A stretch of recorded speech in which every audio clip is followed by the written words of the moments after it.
Слава Украине! Привет всем от Полонского. Друзья мои, 100 дней производства Трампа, да? 100 дней под управлением Трампа. Трамп рассказывает всем, дает многочисленные интервью, выступил в Мичигане перед своими сторонниками, дает интервью о том, что он самый успешный президент за всю историю Соединенных Штатов Америки. Ну, в общем, короче говоря, рассказывает о том, какой он супер-пупер замечательный и вообще великолепный. Но вы знаете, дело в том, что обозреватели сходятся немножко на другом и считают его действительно выдающимся, самым выдающимся президентом Соединенных Штатов Америки, единственное, со знаком минус. Там был какой-то президент, напомните мне его, пожалуйста, имя и фамилию. Был такой товарищ, так вот, американские обозреватели, ну, кроме, скажем так, кроме пропагандистов МАГА, практически единодушно высказываются о том, что даже тот был лучше Трампа, несмотря на то, что умер на 32-й день после того, как вступил в должность. Да, даже он был лучше. Вот. А этот, ну, просто, ну, как можно охарактеризовать работу Трампа первые 100 дней?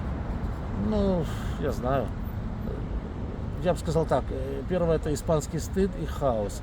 Хотя он же сейчас все переименовывает, у него же, видите, Мексиканский залив переименовал и так далее.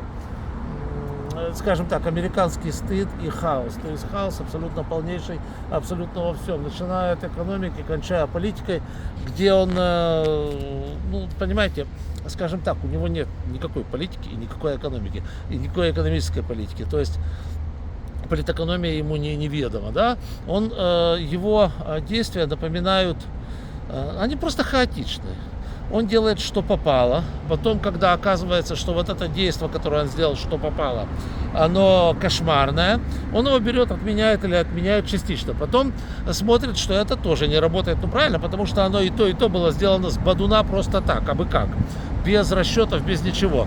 Он опять вводит какие-то тарифы и опять повторяет то, что делал. Оно, естественно, не работает, становится только еще хуже, соответственно, он опять его выключает. То есть эти тарифы, это уже над ними смеется весь мир, это выглядит несерьезно. Он их вводил против 185 стран мира, потом отменял, потом опять вводил, потом опять отменял.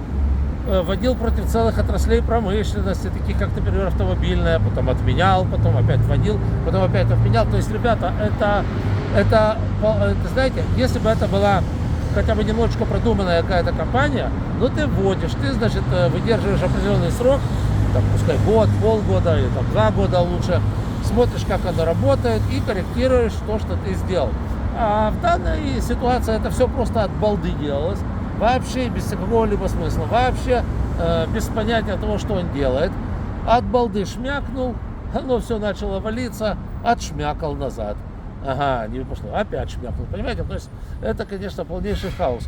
И вот, собственно говоря, практически все американские, я же говорю, не заангажированные обозреватели, они, собственно говоря, сходятся на одной очень простой вещи. Единственное, что далось Трампу, это две вещи: переименовать Мексиканский залив на 50% только в США. Вот. И второе, это ему действительно удалось, это заменить картонные трубочки в офисе Белого дома на пластиковые. Вроде бы, как говорится, все.